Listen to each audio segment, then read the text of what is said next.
Thanks for tuning in to the World XP podcast. If you're enjoying the content, please drop us up, drop a like, and let us know your thoughts below in the comments. Also, please consider supporting our podcast via the link below. It really helps us out. Welcome, Jimmy, to the World XP podcast. It's a pleasure to have you on. I know you getting ready for your fight on the 18th, so we're excited about that. This is another one of the Tribal Beast Fitness fighters. For those listening, you've heard me mention that a bunch of times. Known Alex for forever. He coached me in high school. So we go a little ways back, but I appreciate your time, man. Welcome. I appreciate you. Thank you for having me. Yeah, for sure. So for those listening, why don't you go ahead and introduce yourself a little bit, kind of go through just a little bit of backstory so that people have some context for the answers and the conversation that we'll have in the coming minutes, whatever the time is. All right. My name's Jimmy Miller. I don't know, man. I've been fighting for a long time. I was adopted. That's why I have two last names, and I go by my second last name. So it stands for the TMOD, the whole TMOD thing that I do, my clothing and stuff. But yeah, I was adopted, man, and all my life, bro, I've been fighting, and just to me, bro, every day's a fight for me. Just a battle, you know what I'm saying? I feel like the woman that took me in as her own, I lost her back in 2018 due to cancer. So that's one of my main reasons that I do fight. But I also done lost a baby, two kids. So I said, man, every day's a fight for me, and I have battles within myself. I have a lot of problems that I deal with consistently, just from being adopted and people running out on me and stuff. So it's just I don't know. I love to fight, man. It's just I love getting in there. I love doing this. I wrestled as a kid. I did a little boxing, and after my mom passed away and stuff, I got back into doing this. The mother of my kids that I'm with, she got me back into doing it all. She dropped me off at the gym and stuff, and told me she was gonna be with me and do this with me. So I just got back in the gym 2019 and start picking back up on everything. Fair enough. So it's almost an escape for you. A lot of athletes I know that are dealing with stuff, whatever their choice of craft is or sports or whatever, it's their escape. Is that kind of so I guess how was the transition from so you wrestled and then how did you end up in MMA versus wrestling tournaments or jiu-jitsu or one of these other more specialized things? How did you make that path happen? Or what called you to MMA, I guess? I don't know, my adopted dad, I'm not even gonna say my adopted dad, but he is my adopted dad. But he always liked the UFC. As kids, we would watch WWE, and he always oh, that's that fake stuff. That's that fake stuff. You watch this real stuff, the UFC and stuff. And I remember being a kid, and we going to his friend's house and us watching the UFC fights and stuff. And I remember watching it with my brothers too, the WEC before they moved over to UFC. I remember watching it all, and just my family's big on fighting. Well, they were, so it's just. For me, it's kind of for me to carry it on, I guess. I'm trying to make a legacy out of it and live our name on and make our name something. Yeah, 100%. I feel you, man. So you've got so let's see, where are you in the fight ranks in terms of how many fights have you had? Where are you at? What is this fight upcoming for? How does, if you want to explain to people listening, the people that listen to this are not really MMA junkies, I would say. So kind of, if you could explain sort of where you are within you're still amateur, correct?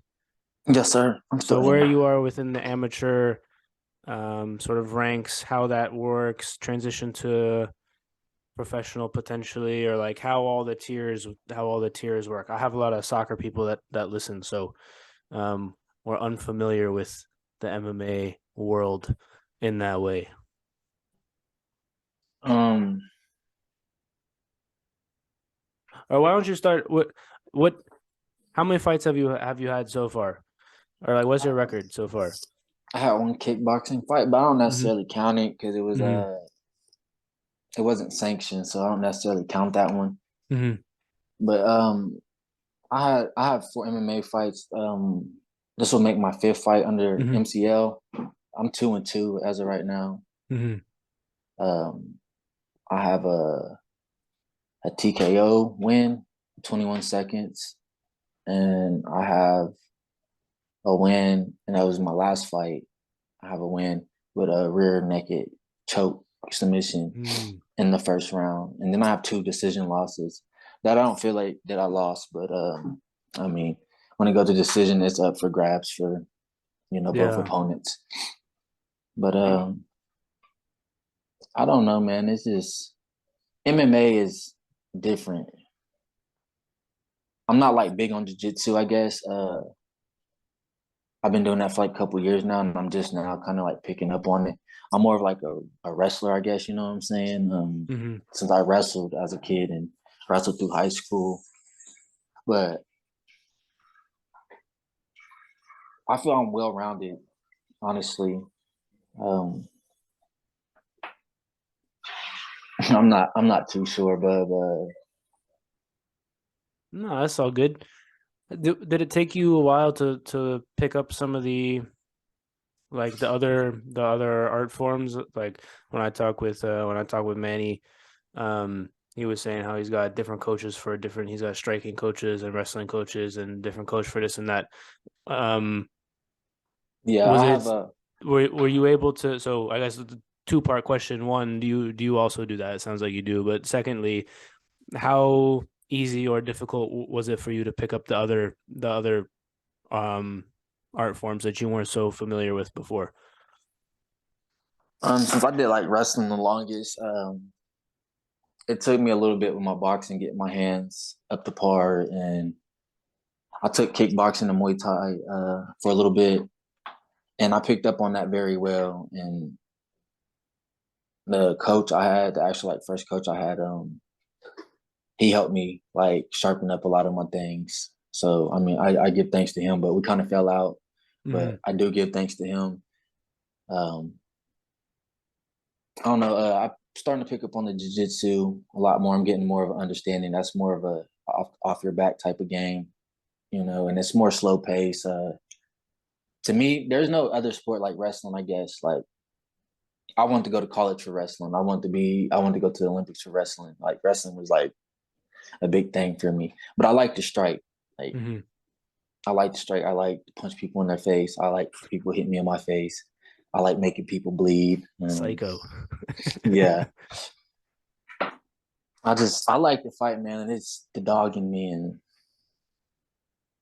I want to go far in this, man. And I don't want to just do it for me. I want to do it for my family. I want to do it for my kids. Like my kids are in the gym with me. Like they go to the gym with me like every week, every day of the Mm-hmm. week, and just to see them, smiling and giggling and running around with the gloves on, it motivates me to keep going and keep striving for this. And I do have a city behind me. I didn't know that, but I do have a city behind me, and What you they're mean? showing it. Um, People are like, I'm starting to get noticed a lot more. Mm-hmm. I didn't have like much of a fan base, like my fans are starting to grow, and where I was getting like a lot of fan base without an Enid. And now like I'm getting fans out of Stillwater and here from Ponca City. And when I get done fighting, the people see me, oh Jimmy, I seen you fight, bro. When you fighting again? People are like reaching out to me and stuff. And I got a few friends, man, that's like doing camera work and stuff, like into the cameras and stuff. I Mm-hmm. got a couple of them about to shooting video for me, doing documentary work with me and stuff. So How's that it's how's that been? How's the when they're around there with the cameras and stuff, you kind of did it take you a little bit to get used to that? no, honestly, like I don't mind being in front of crowds. Like I don't mind talking to people. I'm very open. Like you get to know me, I talk too much. You be like, bro, be quiet, bro. You talk too much, you know. But I think it's just the wrestling thing. Like I used to wrestle, in front of big crowds and a lot of people, so it's not a big thing for me to be in front of a camera or the spotlight. Like Mm-hmm. I might be shy at first. Like I'm not gonna lie. Like I'm was kind of just shaking a minute ago, just talking to you and trying to get everything out because I said like this is my first time doing this and I'm excited and I'm a little nervous, but No, it's all not. good. It's all good. So But no, that's cool though, because that can take some out of people. Like for me, the bigger the crowd in the soccer game doesn't affect me so much. But there are players that I know that they'll look up and the bright lights will shine on them, and they'll be like a deer in headlights, and you can tell which ones. Um, but that's good for you that you already kind of have that experience. So as the crowds keep getting bigger, you're not going to be overwhelmed by it and stuff. And that's probably, I would say, a good quality to have. You mentioned being in the gym and your kids being in the gym and stuff with you. What's kind of do you what is that? So I've asked some fighters this and I've gotten some different answers. Um, when I ask what's your workouts like outside of camp, or and then like what is a camp like for the fighter? Some of them say, "Oh, I'm training all the time. When I get to camp, it's just about specific stuff." And then others are like, yeah, take some time off, and then camp is when I get like everything. So for you, how do you do your training outside of camp, and then how's a fight camp for you? when I'm like outside of camp or like not fighting or nothing or preparing for anything, I probably hit the gym maybe 3 times a week. I mean, I work out whatnot, but like as far as going to class and stuff, maybe like 2, 3 times a week. Mm-hmm. Um, I will go run a few times a week, but then sometimes I get lazy and won't do it. But as far as camp, I'll take about 8 weeks, 6 weeks to start preparing. And um, like a year ago, like my second fight, before my second fight, I really got into like lifting weights and trying to get in shape and get right. And I started seeing like the change in me. So it's just like I like to go work out and I like to see the muscle I put on. I like doing the weight cut and I feel like I look good. I mean, I know I'm skinny, I look like Skeletor and whatnot, but I like it. And Nah, there's Skeletors that have nothing on them. That's not you. Stop it. no, I don't look bad at 45. Maybe if I went to 35, but man, I'm in camp, man. I'm training like 6 days a week. I might Mm-hmm. get one day off with that, but I'm usually training, man. I'm out here doing something. I'm running. I'm with my boxing coach because I do have a boxing coach. I have a few coaches. I got a few good coaches. Um, Jose Martinez. That's my head coach. That's my jiu-jitsu coach. He's a striking coach too. Mm-hmm. He's fighting on this card too. He's fighting for the lightweight title. And I look up to him. That's my idol. I pick up on a lot of things that he do, and he trains. We're affiliated with American Elite out of Edmond, Oklahoma, Mm-hmm. and if you know who Matt Grice is, he's a vet and that fought in the UFC, and he also had a couple fighters that fought on Dana White Contender Series. Matt Grice did, and there's TJ Tomlin that's over the gym. That's his gym, American Elite, and he's a black belt and he's legit, and I don't know, man. I like being around them. I like going around them. I like that I have them in my corner. I'm glad that I get to learn from them, honestly. And if Yeah. I'm doing something wrong, they point it out. They let me know right then and there what I'm doing wrong. If I'm slacking, if I'm not doing something right, they're always like here, showing me something different, showing me something new. And I love the coaches I have. I love the team that I have, and I believe I'm gonna go a long ways with this. Yeah, for sure. It's always good to have people like that. And what's wild is like the term in your corner is just like used in society now. People will be like, oh, that guy's in my corner, and they've never fought a day in their life. Um, it's cool that that's kind of worked its way into normal society in that way. But yeah, it's always good. I do the same thing with me in the gym, soccer. Like you always want to surround yourself with people that are going to push you to be better. And as I've kind of gone in this podcast a bit more, I've noticed that with the people I've talked to, the ones that are going places, they're always like, yeah, the people surrounding me are pushing me to be better all the time. And it's so important, I think, for people who want to go somewhere to have the right group around you. Just it helps. It helps because there's days that you don't want to do stuff. You know this. I don't want Yeah. to go for a run today. Go for a run, dude. Okay, I guess I will. And if it wasn't for that guy that was gonna push you, you'd have sat on the couch. And I know because Hmm. I'd have sat on the couch. Yeah, it'd be um, like that. yeah, but it's good though. It's good that you found those people because they can help for sure. They do help. So what's during fight camp, right? You like what's a typical day for you? Like just like you wake up at this time and then you do XYZ and then you go to bed. Like what's a day for Um, you? cause like I'm usually in between jobs Mm-hmm. because I like I like to train and my focus is on fighting. So like I'm in between jobs. So I'm up in the morning, 4:30, 5 o'clock. I'm getting my push-ups in and I'm drinking my coffee. I go take my oldest son to school. I take him to school. I come back. I'll finish another cup of coffee and then I'll go give me a workout in and a run. I'll check my weight and if it looks good, then I put something on my stomach. I eat like a good breakfast or something like eggs, bacon, a breakfast burrito or something. Just something that make me feel good and will get me by, till class, until after class, But I go to class around like 7. That's the jiu-jitsu, and I have boxing Tuesdays and Thursdays with my boxing coach. Tuesdays at 5 and Thursdays is 6:30, I think, something like that. And the rest of it's just in Tonka at the other gym with Jose under my coach Jose doing Mm-hmm. jiu-jitsu, and we added a striking class. We got 2 striking classes up there Wednesday and Saturday. We have a no gi right after the striking class on Wednesday, and then Monday and Fridays are jiu-jitsu days. And then Edmond, I go down to Edmond on Sundays, get my work in down there with them.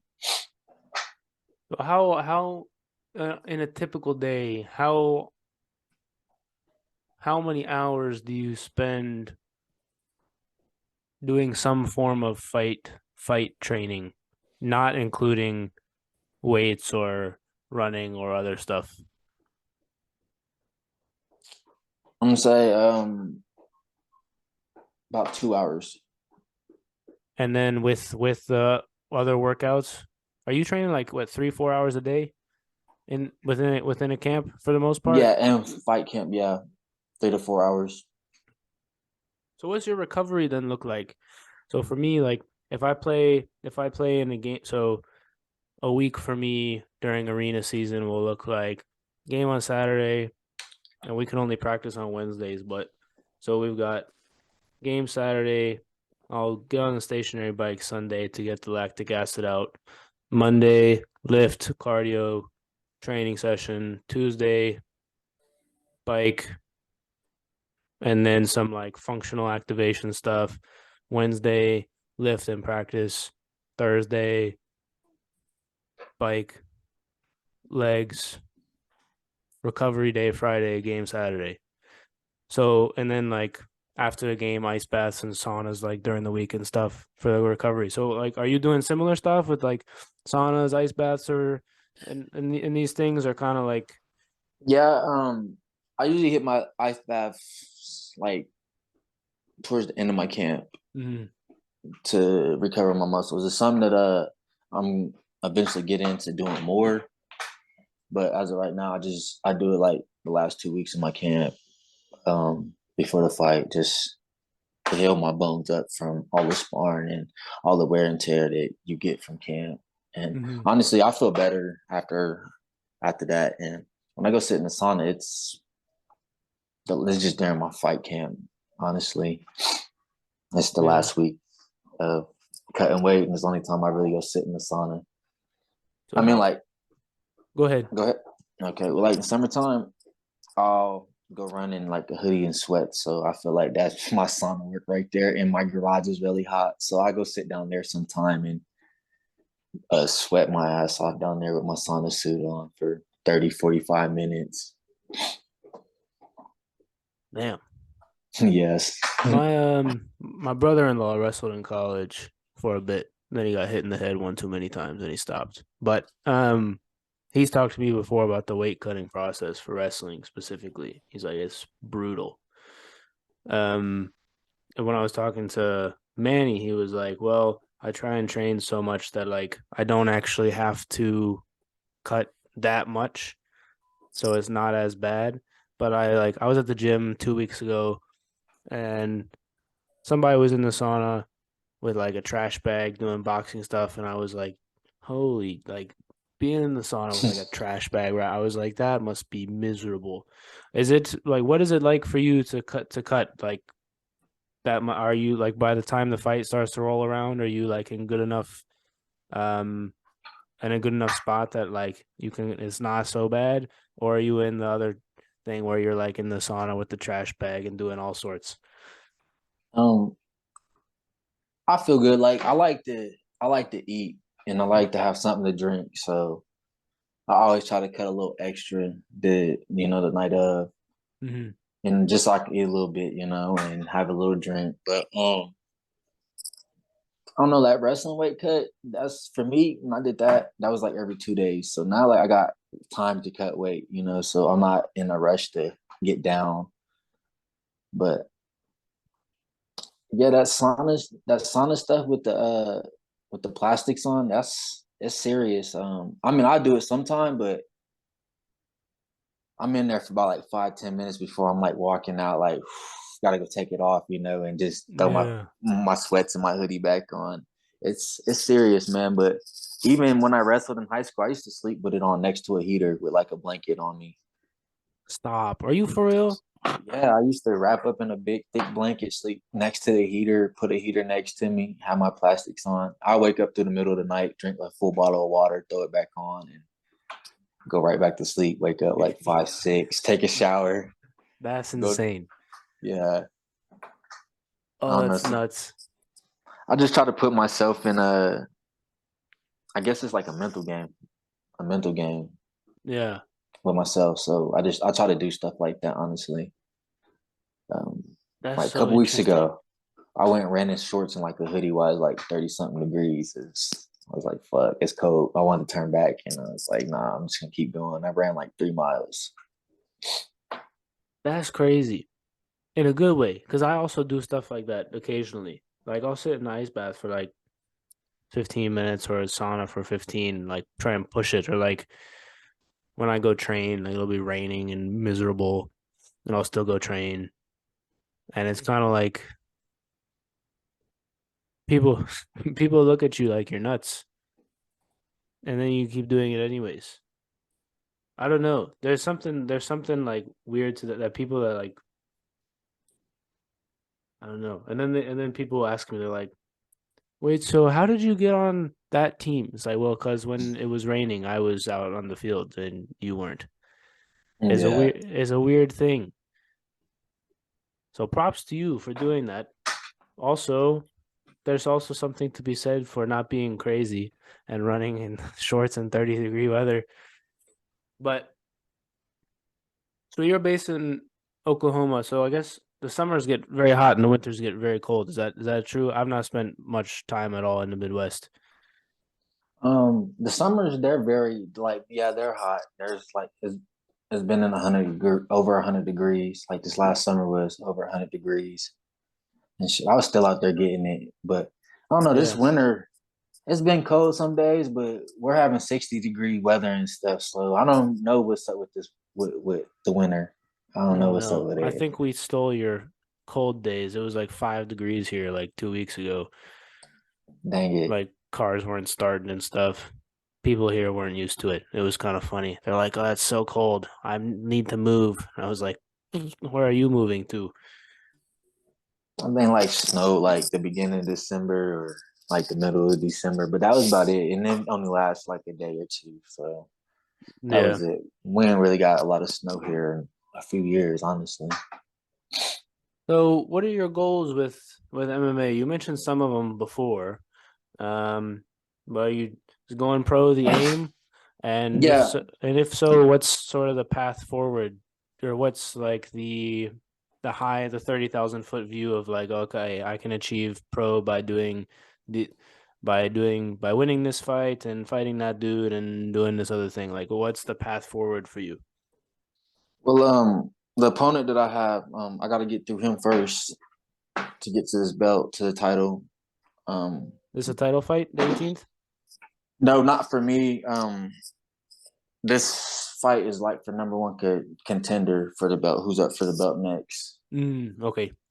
Yeah, and me and the opponent, me and my opponent, we're friends. Like we know each other. We didn't spar, but we also know there was going to become a time where we was going to have to meet up and have to throw him. And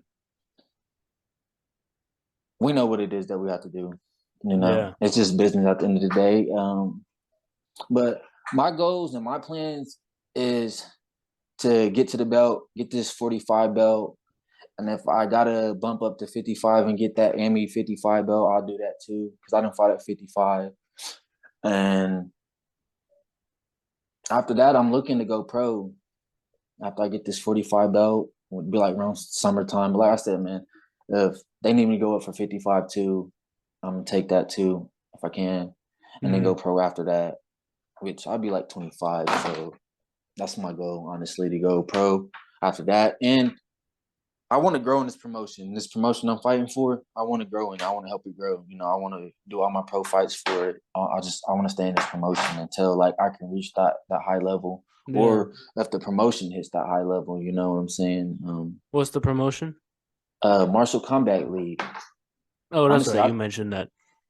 yeah, honestly think it's the best promotion out here. Honestly, in Oklahoma, all around. Honestly, um, every show that I've been on, every show, so it's a lot of good fights. There's combat jiu-jitsu, kickboxing, the MMA. There's a lot of good entertainment and a lot of great talent out here in Oklahoma. And I'm one of them. I'm one of them. I just want to help, man. I want to go far in this. I've been fighting since I was a kid, and it's all I've been wanting to do. It's all I do. Like I walk around the house when I'm at work or when I'm out and about. I'm always shadow boxing. I'm always doing something, man, with my hands or my feet. Yeah. My goals to go far with this, man. I want to go to the UFC, if I can get there. Yeah, 100%. Is the fight going to be live streamed anywhere? Or Yeah, they have he'll send out like a link like 2 weeks. The promoter he'll send out like a link for to live streaming and stuff that people can buy and watch it Gosh, if they can't make it to the fights. yeah. So let me know. So obviously we're at the time of recording, we're about a month out from the fight. But when you get the link, send it to me and I can put it in the description for this and kind of help promote it. Help promote it that way. Because I just had Manny on, so I'm gonna try and space you guys out. So it's not because the podcast kind of is everything. So I'll try and space you guys out a little bit and try and get this release date close to the fight so I can put the live stream in it. So for those listening, if you want to watch, live stream will be in the description. Um, where can the people find your social media, the promotion social media, anything that they would need to know about you and or the fight to support your journey and everything like that? Um, on Facebook, you guys can find me at Jimmy D Miller.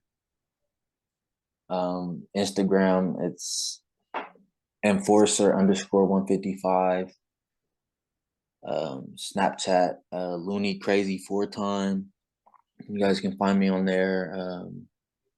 The promotion, you can find them at Martial Combat League on Instagram and on Facebook under Martial Combat League. Fair enough.